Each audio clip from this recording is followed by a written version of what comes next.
Hi, எல்லாருக்கும் ஒரு good morning. எனக்கு நடந்த ஒன்று, அது உங்களில் எத்தனை பேருக்கு நடந்திருக்குன்னு எனக்கு தெரில. எனக்கு பார்த்தீங்கன்னா அப்பா அம்மா 2 பேருமே கிடையாது. அம்மா ஃப்ரெண்ட்ஸ் 2 பேருமே தவறிட்டாங்க. சின்ன பிள்ளையில அம்மா இறந்துட்டாங்க. அப்பா இறந்து ஒரு 4 இயர்ஸ் ஆகுது. அது நமக்கு எவ்வளோ வலிக்கும் அப்படின்னு எல்லாருக்குமே தெரியும். ஆனால் எத்தனை பேர் நம்மளை பார்த்துக்கிட்டாலும் அந்த சமயத்தில் அவங்க ஒரு 2 நாள் இருப்பாங்க, 3 நாள் இருப்பாங்க, அதுக்கப்புறம் நகர்ந்துடுவாங்க. ஆனால் நம்மளுக்கான பாசத்தை அவங்க கொடுப்பாங்க. பட் அவங்களோட சூழ்நிலையிலேருந்து நமக்கு எதையும் அவங்க செய்ய முடியாது.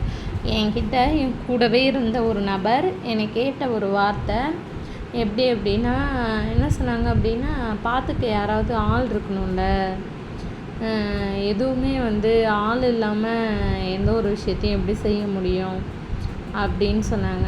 அது எப்படின்னா, என்னோடய ஒரு செகண்ட் பேபி அந்த ஸ்டேஜில் சொன்னாங்க. ஆனால் எனக்கு செகண்ட் பேபி கடவுள் புண்ணியத்தில் கடவுள் எப்போ கொடுப்பாரோ அப்போ கொடுப்பாரு. இருந்தாலும் சொல்கிறேன். ஆனால் ஃபஸ்ட்டு பாப்பா பிறந்தப்போ அப்பா இருந்தாங்க. ஆனால் என்னை அந்த 5 டேஸ் பார்த்துக்க ஆள் இருக்காங்க. ஃப்ரெண்ட்ஸ் இல்லாமல் இல்லை, சித்தியெல்லாம் இருக்காங்க, பார்த்துப்பாங்கன்னு வச்சிங்களேன். அவங்களுக்கும் வேலைகள் இருக்குது. அவங்க இங்கேருந்து நான் 1.5 மணி நேரம் ட்ராவல் பண்ணி என் சொந்த ஊருக்கு போனோம். அவங்க அங்கேருந்து அவங்க எல்லாருமே விவசாய வேலை செஞ்சுட்டு அவங்க இப்போ வயல் வச்சுருக்காங்க, தண்ணி பாய்ச்சணும், அந்த மாதிரி வேலைகள் இருக்கும். அது என்னதான் இருந்தாலும் தான் பெற்ற பிள்ளை மாதிரி தான் பார்த்துக்கிறாங்க. இருந்தாலும் நம்ம அப்பா நம்ம இடத்துல எல்லாமே நமக்கு செஞ்சு கொடுப்பாங்க. ஆனால் அதை யாரோ ஒரு தெரியாத நபர் சொல்லியிருந்தா கூட நமக்கு அது ரொம்ப வலிச்சிருக்காது. ஒரு 2 வருஷம் ஆகுது ஃப்ரெண்ட்ஸ். ஆனால் எனக்கு அது என் கூடவே பழகின ஒருத்தர் சொல்லும்போது நான் அவங்கள உண்மையை நினச்சேன். ஆனால் அவங்க என்னை உண்மையாக அதை நினைக்கல. அது அந்த வார்த்தையை சொல்லும்போது எனக்கு ரொம்ப அது வலிச்சுது ஃப்ரெண்ட்ஸ். எப்படின்னா, அவங்களுக்கு நிறைய உறவுகள் இருக்காங்க ஃப்ரெண்ட்ஸ். எனக்கு உறவுகளாக எனக்கு யாரும் இல்லை. ஆனால் நான் இந்த யூடியூப்குள்ளே வந்தோடனே என்னோடய வியூவர்ஸ் எல்லாருக்குமே நான் சொல்கிறது என்னென்னா, நீங்களாம் என்ன ஆரம்பத்தில் ஒரு சப்ஸ்கிரைபராவது கிடைக்க மாட்டாங்களா, நமக்குன்னு ஒரு கமெண்ட் இருக்காதா, நமக்குன்னு ஒரு வியூஸ் இருக்காதா, அப்படிலாம் நான் நினச்சிருக்கேன் ஃப்ரெண்ட்ஸ். அப்போ நினச்சி பார்த்தப்ப நீங்கள் ஒரு 25 கஸ்டமர்ஸ் ஒரு சப்ஸ்கிரைபர் வந்திருக்கீங்க, அது எல்லாமே வியூவர்ஸ் பார்க்குறீங்க. அந்த இதுவே எனக்கு ரொம்ப சந்தோஷம். ஏதோ நம்ம போடுற நம்மளோட ஆதங்கத்தை கொட்டி தீர்க்கப்ப நம்ம உறவுகள் நமக்கு அதை கேட்கும்போது லைக் பண்ணும்போது அது எனக்கு ஒரு சந்தோஷம், ஒரு தனிவித சந்தோஷம்னு வச்சிங்களேன். இந்த யூடியூப்குள்ளே வரும்போது நிறைய உறவுகளை நம்ம அது எப்படின்னா நமக்கு கிடச்சிருக்காங்க அப்படின்னு நினச்சி நான் சந்தோஷப்படுறேன். கடவுள் புண்ணியத்தில் எனக்கு நல்ல ஹஸ்பண்ட் தான் ஃப்ரெண்ட்ஸ் கிடச்சிருக்காங்க. ஆனால் அவங்க வெளியில் இருக்கறனால என்னை இங்கேருந்து இங்கேருந்து பண்ண முடியுமோ அத்தனையுமே அவங்க யார் மூலயமாவது எனக்கு செஞ்சு கொடுக்க முடியும். ஆனால் ஆரம்பத்தில் நான் ரொம்ப கஷ்டப்பட்டிருக்கேன் ஃப்ரெண்ட்ஸ். எப்படின்னா, அவங்க இல்லாமல் ஒரு சின்ன ஒரு பொருள் வாங்கினா கூட மற்றவங்கள்ட்ட போய் நிற்கணும். அப்போ வண்டியும் என்கிட்ட கிடையாது. பாப்பா ஸ்கூல் சேர்த்ததுக்கப்புறம் தான் ஃப்ரெண்ட்ஸ் நான் 2 வீலர் கண்டிப்பாக வாங்கி கேட்டேன். அதுவும் டியூவில் போட்டு அந்த 10 டியூ நான் கட்டினேன். ஏன் அப்படின்னு பார்த்தீங்கன்னா, நம்ம பாப்பா யாரை நம்பி நான் கொண்டு போய் விட மாட்டேன். நானே அழைச்சிட்டு போகிறேன். மற்றவங்க அழைச்சிட்டு போனால் 1 மாதம் அழைச்சிட்டு போவாங்க, 2 மாதம் அழைச்சிட்டு போவாங்க, ஏதாவது ஒரு வார்த்தை வந்துடும். அதுக்காக நான் கூட்டி விட மாட்டேன். எனக்கு வண்டி கண்டிப்பாக வாங்கிட்டாங்க. நம்ம எவ்வளோ கஷ்டப்பட்டாலும் பரவாயில்ல, நம்ம அதை கட்டிப்போம் அப்படின்னு சொல்லி அந்த வண்டியை அவங்க வாங்கி கொடுத்தாங்க. ஆனால் நான் கேட்ட எல்லா பொருளையும் எனக்கு இல்லைன்னு மறுக்காமல் வாங்கி கொடுத்துருவாங்க ஃப்ரெண்ட்ஸ்.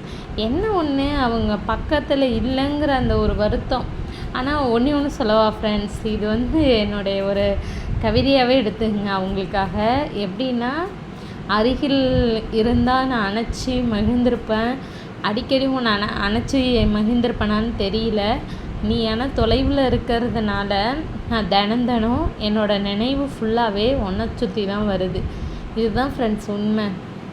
அவங்க இல்லாத அந்த ஃபீலிங்கை நான் நிறைய இடத்துல அனுபவிப்பேன்.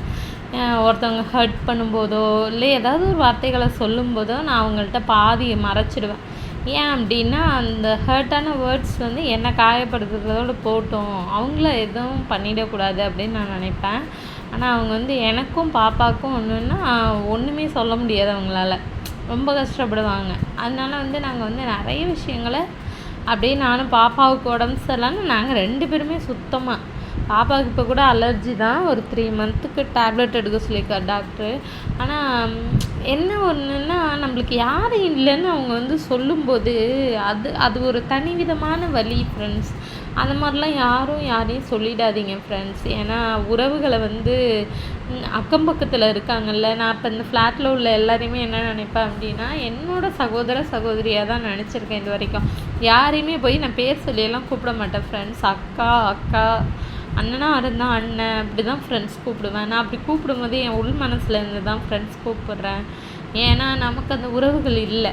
இருக்கிற அக்கம் பக்கத்தில் எனக்கு வந்து ஒரு சடனாக ஒன்று நடக்குதுன்னா கூட எனக்கு என் சொந்தக்காரங்களுக்கு சொல்லி வர்றதுக்கு முன்னாடி பக்கத்தில் இருக்கிற இந்த உறவுகள் தான் நமக்கு வந்து துணையான இருப்பாங்க அப்படிங்கிறது நான் கடைசி வரைக்குமே நினைப்பேன். ஆனால் ஒரு கட்டத்தில் இந்த இடத்தையே வந்து எனக்கு பிடிக்காம பண்ணிட்டாங்க ஃப்ரெண்ட்ஸ். அது எப்படின்னா அது எனக்கு ரொம்ப மனசு ஓரளவுக்கு ரொம்ப வலிக்க ஆரம்பிச்சிருச்சு. அது எப்படின்னா நானுமே ஹர்ட் ஆகுறேன், பாப்பாவுமே கஷ்டப்படுறா. ஆனால் அதுலேருந்து நான் வந்து இப்போ கொஞ்சம் கொஞ்சமாக மீண்டு வரேன். அதுக்கு கண்டிப்பாக யூடியூப் மட்டும்தான் காரணம். இந்த யூடியூப்பில் உள்ள நீங்கள் வியூவர்ஸான நீங்கள் தான் எனக்கு வந்து ஃபுல்லாக வந்து உண்மையிலே என் மனசை ரொம்ப சேஞ்ச் பண்ணியிருக்கீங்க. நான் டெய்லியும் ஒவ்வொரு கவிதைகளையும் கருத்துக்களையும் ஷேர் பண்ணும்போது அவ்வளோ சந்தோஷமாக இருக்குது. நான் நிறைய கற்றுக்கணுன்னு ஆசைப்பட்றேன் ஃப்ரெண்ட்ஸ். உங்களுக்காக ஒவ்வொன்றையும் தேடும்போது எனக்கு உண்மையிலே யூடியூப்னால் என்னன்னு தெரியாது. ஆனால் நான் படிச்சிருக்கேன். யூடியூப்னால் இப்படி தான் தெரியும், அதில் வீடியோ எப்படி எடுக்கணும், எடிட் பண்ணணும், அதெல்லாம் இன்னுமே எனக்கு தெரியாது ஃப்ரெண்ட்ஸ். எனக்கு தெரிஞ்ச வரைக்கும் ஒன் பை ஒன்னாக நான் கற்றுக்கிட்டு தான் ஃப்ரெண்ட்ஸ் போடுறேன். முடிஞ்ச அளவுக்கு நான் போடுறத என்னோடய வீடியோஸையும் ஷார்ட்ஸையும் பாருங்கள் ஃப்ரெண்ட்ஸ். எனக்கு வந்து உறவுகள் நீங்கள் தான். நீங்கள் வந்து என்ன சொல்கிறீங்களோ உங்களோட கமெண்ட்டை வந்து சொல்லுங்கள் ஃப்ரெண்ட்ஸ். நான் வந்து இப்போதைக்கு ஒன்று உணர்கிறேன் ஃப்ரெண்ட்ஸ். நான் வந்து யாரும் இல்லைன்னு என்ன சொன்னாங்க இல்லையா, நான் யாரும் இல்லாமல் இல்லை ஃப்ரெண்ட்ஸ். எனக்கு கண்டிப்பாக அந்த முருகன் இருக்கான். என்னோடய அப்பனான அந்த முருகன் வந்து எனக்கு இருக்கான். நான் வந்து யாரும் இல்லைன்னு அந்த வார்த்தையை நான் சொல்கிறதுக்கு என் முருகன் என்னை விட மாட்டான் அப்படிங்கிறது முழு நம்பிக்கை இருக்குது. என் குடும்பத்துக்கு கண்டிப்பாக நீங்கள் எல்லோரும் ஒரு ஆதரவாக உங்களோட அந்த ஒரு பார்வை நீங்கள் பார்க்குறீங்க இல்லையா என்னோடய வீடியோவை, அதுவே எனக்கு ரொம்ப பெரிய சந்தோஷம் ஃப்ரெண்ட்ஸ்.